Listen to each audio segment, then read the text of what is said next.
തിരഞ്ഞെടുപ്പ് ഘട്ടത്തിൽ കേരളത്തിൽ ഉയർന്നു വരുന്ന ഏറ്റവും പ്രധാനപ്പെട്ട രാഷ്ട്രീയ പ്രശ്നമായി വികസനം മാറുന്നുണ്ട്.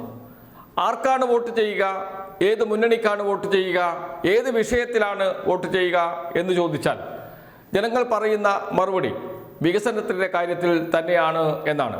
ജാതി, മതം എന്നിവയ്ക്ക് അപ്പുറത്ത് വികസനമാണ് ഏറ്റവും പ്രധാനപ്പെട്ട വിഷയമെന്ന് ജനങ്ങൾ പറയുന്നു എന്ന് ഇന്നത്തെ മാതൃഭൂമി ദിനപത്രത്തിൽ വന്ന വാർത്തയുണ്ട്.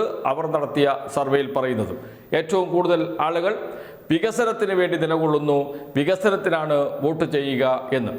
മറ്റെല്ലാ കാര്യങ്ങളും മറ്റെല്ലാ പരിഗണനകളും വികസനത്തിന് താഴെയാണ് എന്നാണ് മാതൃഭൂമി സർവേയുടെ കണ്ടെത്തൽ.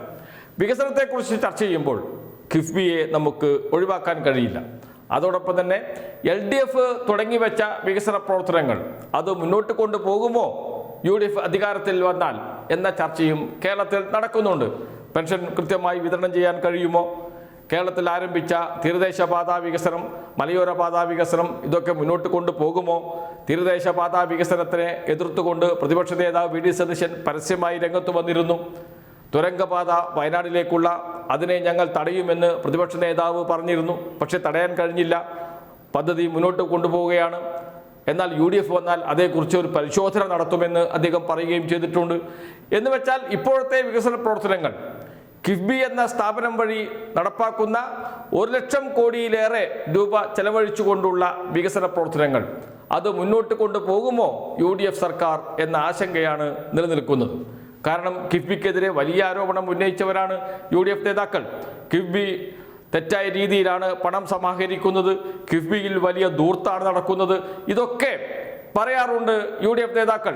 എന്തിനേറെ പറയുന്നു, പ്രതിപക്ഷം കിഫ്ബിക്കെതിരെ കോടതിയെ സമീപിച്ചിരുന്നു. മാത്യു കുഴൽനാടൻ MLA കോടതിയിൽ പോവുകയും കോടതിയിൽ നിന്ന് തിരിച്ചടി കിട്ടുകയും ചെയ്തത് നമ്മുടെ മുന്നിലുണ്ട്. എന്ന് വെച്ചാൽ എങ്ങനെയെങ്കിലും കിഫ്ബിയുടെ പ്രവർത്തനത്തെ തടയുക. ED അന്വേഷണം വന്നപ്പോൾ അതിനെ സ്വാഗതം ചെയ്തവരാണ് UDF നേതാക്കൾ, കോൺഗ്രസ് നേതാക്കൾ. ഇതൊക്കെ നമ്മുടെ മുന്നിലുണ്ട്. അങ്ങനെ നിൽക്കുന്ന ഘട്ടത്തിൽ UDF അധികാരത്തിൽ വന്നാൽ കിഫ്ബിയോടുള്ള സമീപനം എന്തായിരിക്കും? വലിയ ചോദ്യമാണ്. അതിന് രമേശ് ചെന്നിത്തല നൽകിയ ഉത്തരമുണ്ട്. പരിണിതപ്രജ്ഞനായ ഒരു രാഷ്ട്രീയ നേതാവ് എന്താണ് പറയേണ്ടത്, എങ്ങനെയായിരിക്കണമെന്ന് വിളിച്ചു പറയുന്നതാണ് രമേശ് ചെന്നിത്തലയുടെ മറുപടി, ചോദ്യത്തിനുള്ള അദ്ദേഹത്തിൻ്റെ മറുപടികൾ. അദ്ദേഹത്തോട് ചോദിക്കുന്ന ഒരു ചോദ്യം അതിങ്ങനെയാണ്: LDF സർക്കാരിനെതിരെ താങ്കൾ ഉയർത്തുന്ന പ്രധാന ആരോപണം അഴിമതിയും ധൂർത്തും ആണല്ലോ. ലോക കേരള സഭ പോലുള്ള പരിപാടികളിൽ നിന്ന് പ്രതിപക്ഷം വിട്ടുനിന്നു. ഇത്തരം പാഴ്ചെലവെന്ന് ആരോപിച്ച പരിപാടികൾ UDF അധികാരത്തിൽ വന്നാൽ നിർത്തലാക്കുമോ എന്നതാണ് ചോദ്യം. അദ്ദേഹത്തിൻ്റെ മറുപടി: ലോക കേരള സഭയിൽ ആദ്യ പിണറായി സർക്കാരിൻ്റെ കാലത്ത് പ്രതിപക്ഷ നേതാവ് എന്ന നിലയിൽ ഞാൻ പങ്കെടുത്തിരുന്നു. എന്നാൽ അന്നെടുത്ത തീരുമാനങ്ങളൊന്നും നടപ്പാക്കിയില്ല. ഇത് വെറും ധൂർത്താണെന്ന് തോന്നിയത് കൊണ്ടാണ് പിന്നീട് പ്രതിപക്ഷ നേതാവ് പങ്കെടുക്കാതിരുന്നത്. സാധാരണക്കാരായ പ്രവാസികളുടെ പ്രയാസങ്ങൾ പ്രതിഫലിപ്പിക്കുന്ന വേദിയായി ഇത് പുനഃസംഘടിപ്പിക്കണം എന്നാണ്. എന്ന് വെച്ചാൽ പിണറായി സർക്കാർ ആരംഭിച്ച ലോക കേരള സഭ പിന്നീട് കോൺഗ്രസ് ബഹിഷ്കരിച്ചിരുന്നു. ആദ്യം അതിനോടൊപ്പം നിന്നിരുന്നു പ്രതിപക്ഷ നേതാവ് രമേശ് ചെന്നിത്തല ആദ്യ ലോക കേരള സഭയിൽ പങ്കെടുത്തതിന് എതിരെ കോൺഗ്രസിൽ നിന്ന് തന്നെ വലിയ വിമർശനമൊക്കെ ഉയർന്നു വന്നിരുന്നു. അതേ തുടർന്നാണ് പിന്നീട് ബഹിഷ്കരിക്കാൻ UDF തീരുമാനിച്ചത്. ആ ലോക കേരള സഭ തുടരുമോ എന്നതാണ് ചോദ്യം. അത് നൽകിയ മറുപടിയുണ്ട്. അദ്ദേഹം പറയുന്നു, തുടരും. അത് കുറച്ചുകൂടി നല്ല രീതിയിൽ എല്ലാവർക്കും പങ്കാളിത്തമുള്ള രീതിയിൽ പുനഃസംഘടിപ്പിക്കും എന്ന് വെച്ചാൽ ലോക കേരള സഭ തുടരുമെന്ന്. വലിയ ആശ്വാസം പ്രവാസികൾക്ക് നൽകുന്ന വാക്കുകളാണ് അത്. കുറച്ച് കാണേണ്ട കാര്യമില്ല. അതോടൊപ്പം തന്നെ അദ്ദേഹത്തോട് കിഫ്ബിയെ കുറിച്ച് ചോദിക്കുന്നുണ്ട്. കാരണം കിഫ്ബിക്കെതിരെ വലിയ ആരോപണം ഉന്നയിച്ച നേതാക്കളിൽ ഒരാൾ കൂടിയായിരുന്നു പ്രതിപക്ഷ നേതാവായിരുന്ന രമേശ് ചെന്നിത്തല. അദ്ദേഹത്തോടാണ് ചോദിക്കുന്നത്. ചോദ്യം ഇങ്ങനെയാണ്: കിഫ്ബിക്കെതിരെയാണല്ലോ വലിയ ആക്ഷേപം ഉന്നയിച്ചത്, ഇത് UDF വേണ്ടെന്ന് വെക്കുമോ എന്നതാണ് ചോദ്യം. അതിന് നൽകുന്ന മറുപടിയുണ്ട്. ഒരു കാരണവശാലും കിഫ്ബി ഞങ്ങൾ നിർത്തില്ല. AK ആന്റണി മുഖ്യമന്ത്രിയായിരുന്ന കാലത്താണ് ബജറ്റിന് പുറത്ത് കടമെടുക്കുന്ന പദ്ധതിക്ക് തുടക്കമിട്ടത്.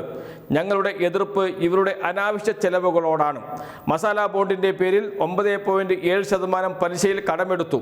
ഇവിടെ 7% പലിശയ്ക്ക് ബാങ്ക് വായ്പ നൽകുമ്പോഴാണ് ഈ പാഴ്ചെലവ്. കൊച്ചി മെട്രോയ്ക്ക് 3% പലിശയ്ക്കാണ് ജപ്പാൻ ബാങ്ക് വായ്പ നൽകിയത്. ഈ ധൂർത്ത് തടയുക തന്നെ ചെയ്യും. ആരോഗ്യ വിദ്യാഭ്യാസ മേഖലയിൽ കേരളം കൈവരിച്ച പുരോഗതി തന്നെ ഇവർ ഇല്ലാതാക്കി. കേരള മോഡലിൻ്റെ നിറം മങ്ങി. ഇതിലെല്ലാം ആവശ്യമായ തിരുത്തൽ കൊണ്ടുവരും എന്നാണ്.